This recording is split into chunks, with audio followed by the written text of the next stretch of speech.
Mesdames, Messieurs, bonsoir. C'est un plaisir pour nous de vous savoir nombreux à l'écoute du journal parlé. Bienvenue à chacun et à tous. Au sommaire de cette édition, à Malanville, comme dans plusieurs autres localités du nord du Bénin, le noix de karité représente une source essentielle de revenus pour de nombreuses familles. Cependant, sa commercialisation reste confrontée à plusieurs défis. Une équipe de notre rédaction s'est intéressée au sujet et vous suivrez d'ici peu les résultats de leur investigation. Les producteurs de la commune font face depuis un certain temps à une menace persistante.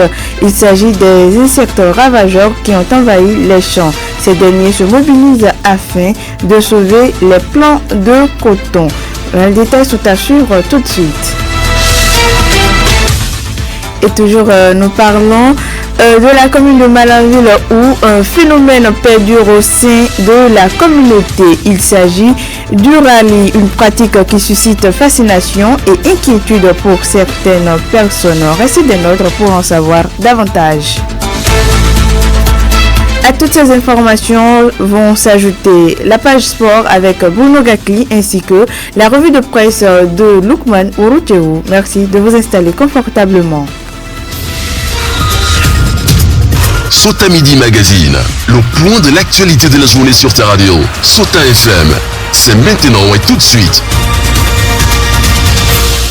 Je venais de l'annoncer il y a quelques instants, la filière karité occupe une place stratégique dans l'économie rurale du Nord Bénin, notamment à Malanville. Cette zone riche en pieds de karité participe activement à la collecte et à la commercialisation des noix. Suivant les campagnes agricoles annuelles définies par les autorités, la campagne de cette année, le kilogramme est de 320 jusqu'aux 340 francs CFA et la tonne est à 320 000 et cela dépend du client ou de l'acheteur. La rédaction de Sota FM s'est intéressée à ce sujet sur le terrain. Suivez Boukari, Moussa, Aliou et Richa, deux acteurs de la filière.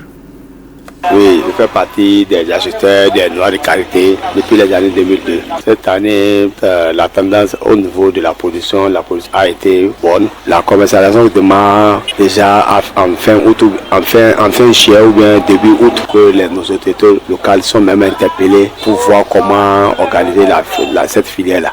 Comment organiser, aller même en collaboration avec la TDA pour la création des coopératives de karité des acheteurs pour savoir même qui sont ceux qui sont dedans dans cette filière-là, dans le moyen d'achat ou bien ici c'est même pas la production, c'est la collecte parce que les bonnes dames font les ramassages, après elles sèchent ou bien les gens font les ramassages, elles sèchent et commercialisent au fur et à mesure. Ou la majorité, si ce n'est pas les années exceptionnelles. Cette année, on a aussi eu la chance que ça a produit un peu, on ne peut que rendre grâce. Donc, au moins, tout se passe bien quand même. Sur le marché, là, le prix monte seulement de jour en jour. Sur le terrain, on fait les deux. On n'attend pas forcément qu'on nous amène. On part aussi dans les villages environnants pour aussi d'en acheter. Et quand on vient aussi au village, les dames quittent la brousse aussi pour leurs produits. On essaie aussi de leur acheter ça aussi. Donc, c'est comme ça se passe. Bon, il y a une différence clairement, d'autant que la production de cette année est largement supérieure à la production de l'année dernière. L'année dernière, ça n'a du tout pas produit. C'est en termes de kilos. Donc peu importe la quantité de sacs, c'est au prix du kilo que ça se vend. Bon, et ça dépend des acheteurs. En tout cas, c'est au-dessus des 300 quand même, 300. Donc ça dépend de chez qui vous allez vendre. Il y en a qui le prennent à 310, 320, 330 ou 340. Cependant, plusieurs contraintes freinent la rentabilité de cette activité. Insuffisance des infrastructures et les difficultés d'accès aux équipements modernes, le manque de formation sur les normes de qualité et une forte dépendance aux acheteurs intermédiaires. Je vous invite à suivre encore ces deux acteurs. Le message à lancer, j'ai un message à lancer auprès des autorités et encore aux producteurs ou bien aux bonnes dames qui font les ramassages là dans les brousses de prendre cette filière là ou bien le secteur là au sérieux, surtout au niveau des bonnes dames là. Je les interpelle vraiment de prendre soin de bouillir les produits là et de les chercher pour qu'on ait des produits de meilleure qualité qui proviennent de notre commune. de production de carité. Puisque lorsqu'on prend maintenant la position de Manaville, la commune a d'ouverture au Niger, la commune a d'ouverture au Nigeria, encore elle a d'ouverture encore à sa soeur commune Karimama. Tous ces produits de ces pays, de cette commune ou bien de ces deux pays-là passent par notre commune. Donc si c'est bien organisé, prochainement Manaville peut sont donnés pour soit disant que voilà la quantité ou bien la production de Manaville de qualité du moins. Donc ça. Bon, si les autorités peuvent nous aider pour créer surtout un cadre, s'il faut nous aider pour l'installation des comités, surtout sensibiliser la population sur l'importance de carité, ça va beaucoup nous aider. D'une information à une autre, plusieurs champs de coton dans la commune de Malanville sont menacés par des parasites depuis quelque temps. Il s'agit de la jacide qui attaque les cotonniers en pliant leurs feuilles, ce qui freine la croissance de la plante. La rédaction de Sota FM s'est rendue sur le terrain pour constater l'ampleur de la situation. Quelques producteurs rencontrés se prononcent à notre micro.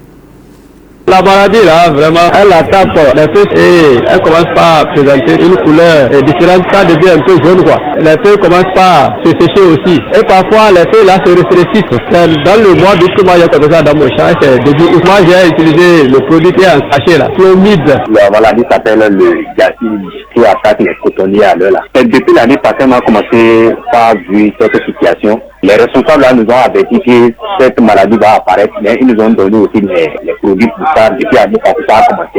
Avec les produits là, on essaie aussi de faire le traitement. Les petits cotonniers là, c'est pas là où ils attaquent. Mais si déjà le coton est déjà un peu vieux, il n'arrive pas à donner les femelles. Pour reconnaître cette maladie, arriver sur le terrain du coton là déjà, vous allez commencer par voir les feuilles là, on commence par rougir un peu. Vous allez voir, si vous fouillez les feuilles là, derrière en même temps vous allez voir les insectes là sont là. C'est comme de petits insectes comme ça là. Et en même temps, le coton va commencer par perdre ses feuilles et ses capsules. Cette maladie-là est due aux pesticides que les gens nous ont donné. Ça se manifeste d'une manière où la feuille devient comme si le coton est déjà enlevé. Les feuilles deviennent jaunes. On dirait que c'est un champ vieil. D'autres disent que c'est les champs où la semence était au préalable là. C'est ce champ-là que ça a attaqué. Cette semence-là que ça n'a pas encore pris d'ampleur sur les nouvelles semences. L'apparition de ces ravageurs devient un mal ingérable et ces producteurs rencontrés appellent leurs responsables à renforcer les producteurs avec les produits de traitement efficaces contre la maladie. On les écoute.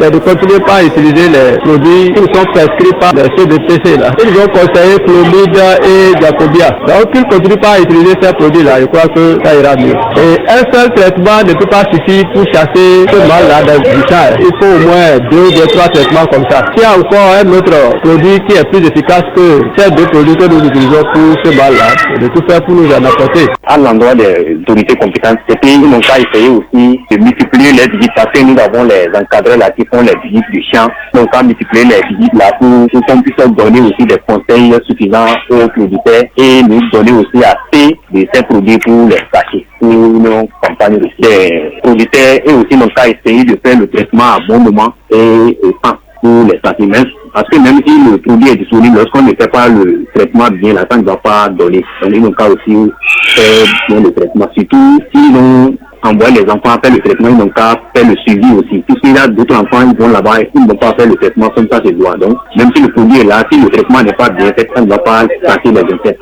Nous sommes en train de voir les groupements villageois en train de leur expliquer comment ça se passe dans les champs. S'ils pouvaient voir les autorités, les présidents, ils n'ont qu'à nous envoyer.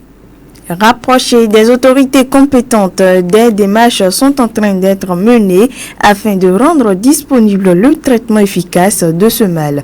Écoutons Salifou Sinasabi pour plus de précisions. La maladie existait fort longtemps ailleurs dans les autres pays, mais il y a de cela 2 ans, c'est ça qu'on va venir maintenant dans notre pays. Et c'est une maladie qui est plus dangereuse même que les chenilles qui bouffent les cotonniers. Donc c'est une maladie que nous connaissons. C'est déjà un insecte qui attaque les feuilles.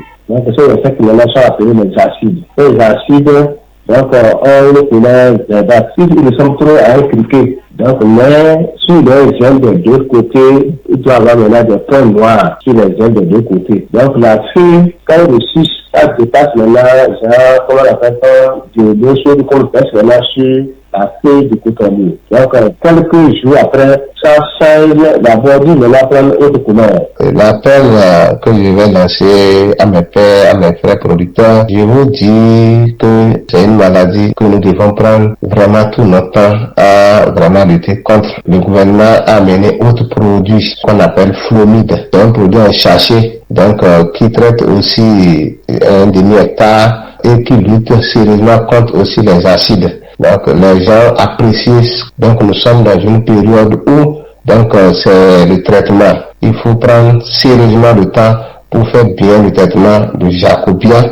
Ceux qui ont le Flomide sachet peuvent aussi faire le traitement.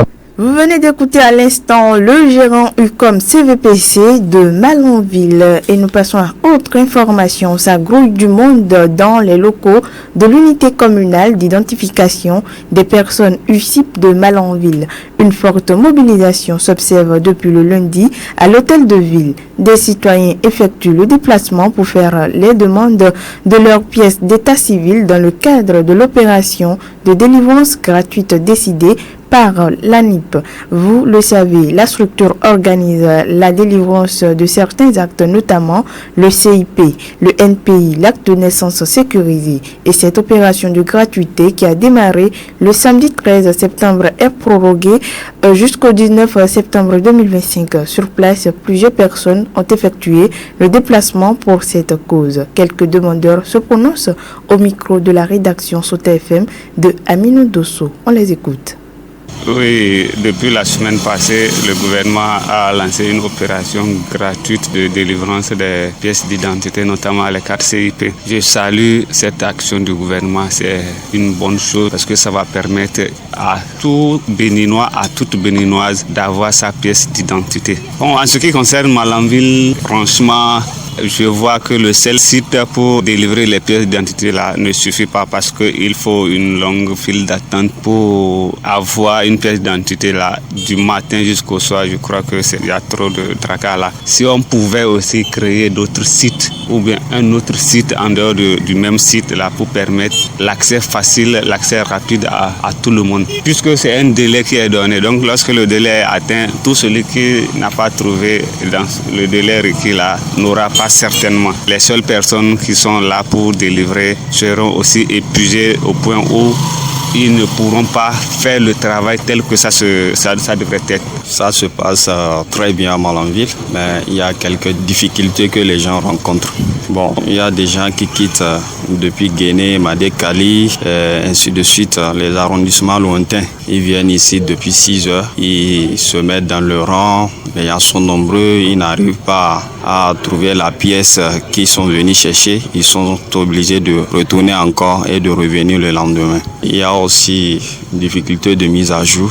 Les gens viennent, ils disent que ça ne marche pas. Supposons hier j'étais venu, aujourd'hui aussi je suis venu, ils me disent que la mise à jour ça ne passe pas. Donc on est obligé de retourner à la maison encore 25 km de Malanville. Saisissant notre canal, ces citoyens rencontrés formulent une doléance à l'endroit des autorités au fin de faciliter l'obtention des pièces pendant l'opération. Zachary et Boubacar se veulent plus précis. À la population d'abord, je voudrais dire que la pièce d'identité est nécessaire pour un citoyen. Donc il faudra que tout chacun de nous informe d'abord à ceux qui n'ont pas les pièces d'identité et les forcer à aller prendre la pièce d'identité. Parce que c'est la pièce d'identité qui est l'identité de la personne dans le pays. Et à l'endroit des autorités, vraiment qu'ils essaient de créer un autre centre pour faciliter à ces populations-là. Que ça touche aux derniers citoyens du Bénin ou bien de la commune de Malanville. Bon, le message que j'ai à passer est que si nous pouvons trouver encore plus de centres de l'ANIP dans la commune de Malanville, ça sera très important puisque ceux qui quittent très loin pour venir, si par exemple on a un centre d'ANIP à Guéné ou bien à Madé-Kali, Donc ce qui veut dire que la population qui quitte de ces localités pour venir à Malanville, ça va diminuer un peu. Donc du coup, et ceux de Malanville vont bien profiter pour avoir les pièces le plus vite possible. Mesdames et messieurs, avant de poursuivre ce journal, prenons une courte pause. Sota Info Midi, le point de l'actualité sur ta radio. Dans la commune de Malanville, les mariages ne sont pas seulement des cérémonies traditionnelles. Ils sont aussi devenus pour la jeunesse locale un moment pour s'adonner à une pratique dangereuse, le rallye. Le phénomène à la fois festif et controversé suscite assez d'inquiétude dans la communauté. Suivez quelques citoyens qui évoquent les risques liés à cette pratique. Quand il y a mariage à Malanville ici, Malanville, on dirait une ville qui n'est pas comme les autres. Pour le mariage, le rallye que les gens font, vraiment, nuit et jour. On dirait même pas qu'il n'y a même pas d'autorité dans la ville. Quand on les arrête, c'est eux-mêmes qui viendront intervenir pour les relâcher. Ça laisse à désirer pour Malanville. La police peut faire son travail si elle est décidée à le faire. Mais les gens vont les contrecarrer. On dirait que c'est à Malanville seul qu'il y a ces genres de manifestations. Quand tu tombes là maintenant, ils savent pas que c'est à eux que revient la charge. C'est pas bien. S'il peut rouler lentement, doucement, c'est bon. Mais comme il file, il fait des polices sur la voie là, c'est risquant. C'est côté là que vraiment, c'est pas du tout bon. Les conséquences de cela maintenant, ça peut créer un accident, un grand accident. En filant maintenant, tu fais des 2 heures sur la voie, ça peut te créer beaucoup d'accidents. Le jour de mariage maintenant, on n'est pas refusé. Vous êtes content, mais c'est pas ce qui vous allez faire montrer que vraiment vous êtes content. Si on appelle certaines femmes mariées maintenant, vous pouvez suivre lentement jusqu'à chez le marié. Mais pour courir en ville là, c'est pas bon. Selon moi, c'est pas bon. À moins que des fois, c'est un plaisir pour nos frères qui sont en train de faire mariage quoi. Si tu fais pour eux là, lorsque pour toi arrive là, eux aussi ils vont faire pour toi. Mais c'est pas bon. C'est seulement le jour. En anglais on dit one day. Le jour de one day là, c'est pour cela on fait ça. C'est une seule journée. C'est pour célébrer la joie. C'est pour cela on fait tout. Mais carrément c'est pas bon. Et face à cette pratique jugée dangereuse et parfois source de graves accidents, le commissaire chargé du commissariat de l'arrondissement de Malanville a mis en garde contre les dangers que représente cette pratique. Des sanctions pourraient être appliquées à l'encontre de ceux qui vont continuer à défier les règles de sécurité et de tranquillité. Habib Rodonou qu'on écoute. Le mariage à Malanville, c'est une période réjouissante, mais il y a des actes d'incivisme qu'on observe. Il y a des jeunes qui se remorquent à 2, à 3 parfois et font de la vive-allure en escortant, surtout dans les tricycles aussi, en escortant les mariés. On a plusieurs fois demandé à ces gens-là d'éviter ces actes d'incivisme, mais ils perdurent. Et je leur demande de se corriger, sinon les fois prochaines, nous allons sévir et là, ils vont prendre en balle la police parce que tous les actes de répression que la police pose est vu souvent d'un mauvais œil par la population. Plusieurs fois, les gens m'interpellent, mais qu'est-ce que le commissaire est en train de faire pour réprimer ces trucs-là? Mais on passe par la sensibilisation. On les sensibilise, mais les gens ne font que réitérer ce tas d'incivisme. J'en appelle et je demande à ce qu'ils se corrigent. Sinon, les fois prochaines, c'est les mariés qu'on va interpeller et ils vont répondre des actes d'incivisme que ceux qui sont venus les galvaniser posent sur la voie publique et des actes qui vont à l'encontre du bien, du vivre en commun et font aussi aux antipodes des précisions routières. Et oui, d'une information à une autre, nous parlons toujours sécurité sur nos axes routiers. Risque d'accident à la gare routière de Malanville. À la recherche des clients, les conducteurs de taxi-moto, communément appelés Kabu-Kabu, freinent les véhicules en pleine circulation pour trouver des passagers rapidement avant l'arrivée de leurs collègues. Ils traversent brusquement la chaussée et se retrouvent face aux véhicules automobiles. Une situation qui fait craindre des graves accidents et les autorités de la gare routière dénoncent la situation à travers plutôt la voix de Meikoto Ibrahim. Certains chauffeurs, ils ont des contacts avec des Zémizamans. Quand il vient avec les passagers, il sait que j'ai un ami Zémizaman qui très souvent m'amène des passagers. Donc moi aussi, je vais lui remettre les passagers que j'ai amenés. C'est parce que le terrain est laissé comme ça. Ils arrivent à s'entendre entre eux. Je t'ai amené le passager. Toi, fais tout possible pour que je retourne. Toi aussi, si tu es parti, il faut m'amener des passagers. Donc il y a des chauffeurs qui s'entendent. D'autres, ils ne se connaissent pas. Quand ils voient les véhicules venir, ils vont commencer à dire, je pense au milieu.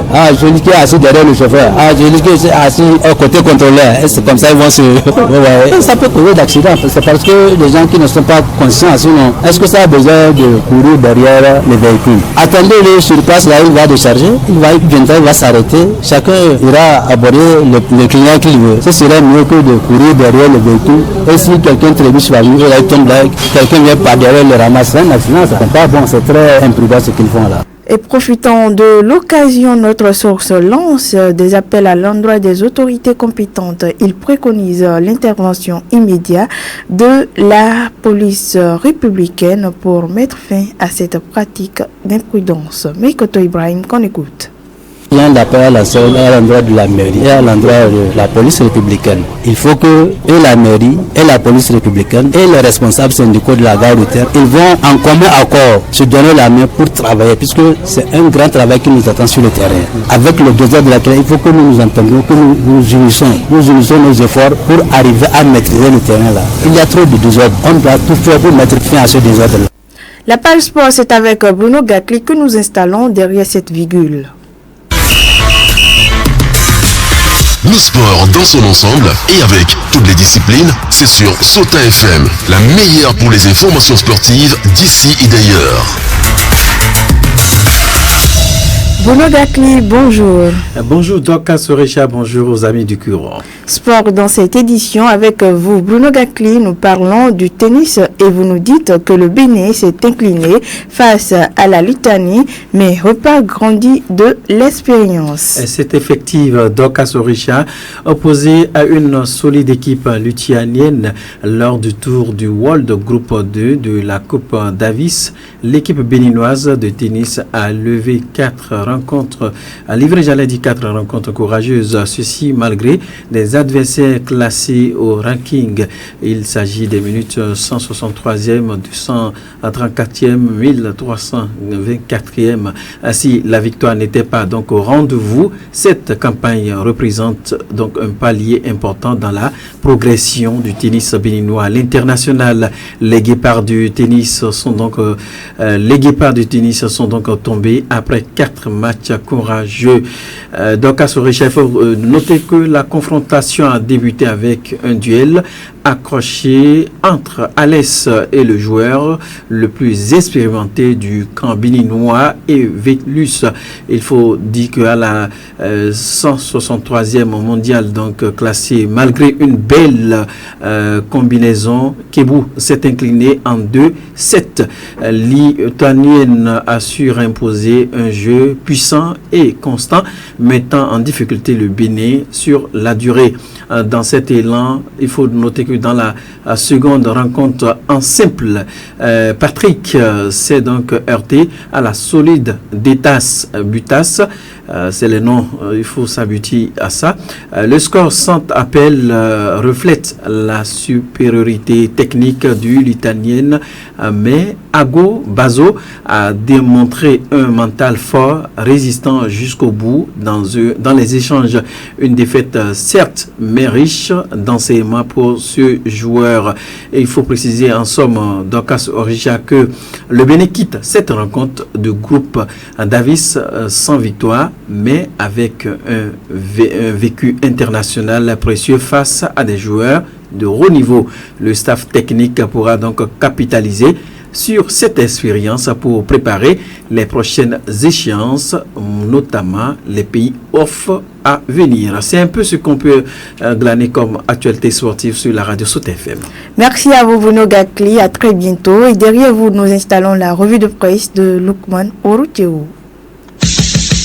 Suivez la revue de presse sur Sota FM. Amis de la plume et du papier, mesdames, messieurs, bonjour. Dans l'actualité ce mercredi, plusieurs sujets sont abordés par la presse écrite béninoise. Démarrons avec cet accord de gouvernance entre 3 partis.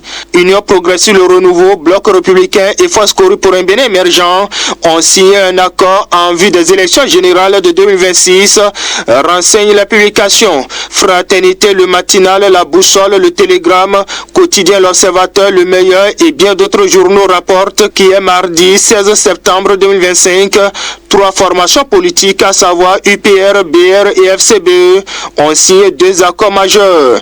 L'un révèle la boussole pour une coalition parlementaire et l'autre pour une gouvernance commune. Au-delà de la symbolique, ces accords, selon le journal, ouvrent les portes de la présidentielle de 2026 à Paul Onkwe et repositionne aux yeux de mon confrère FCBE comme un acteur central du jeu politique. Alors, on s'achemine vers un choix alternatif en 2026, décryptage info.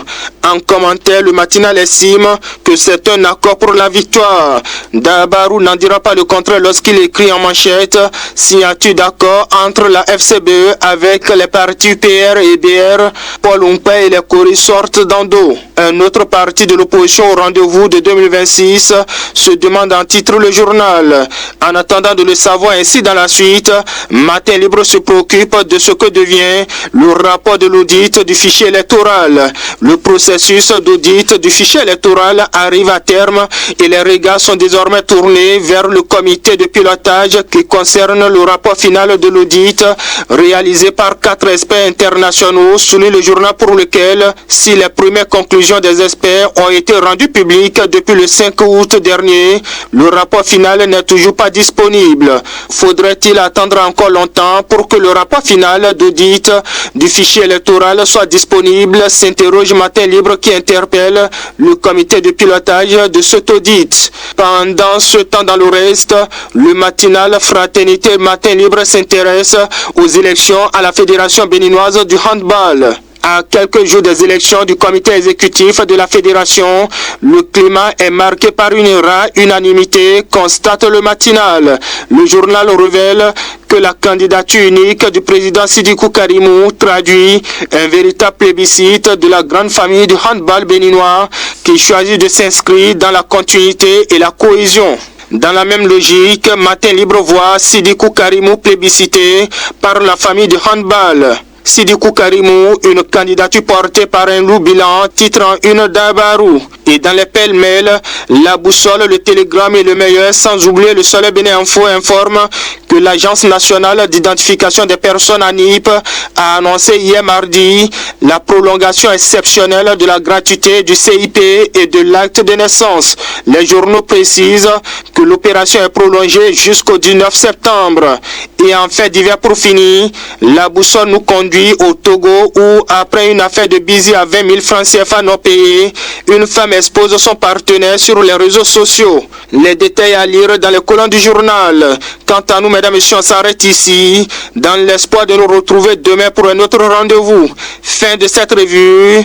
Merci de m'avoir suivi. À demain. C'était la revue de presse sur Souta FM.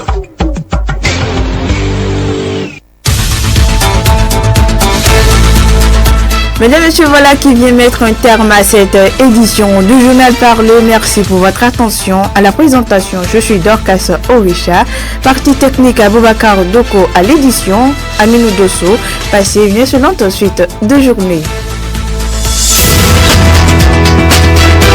C'était Souta Midi Magazine, le rendez-vous informatif de la maison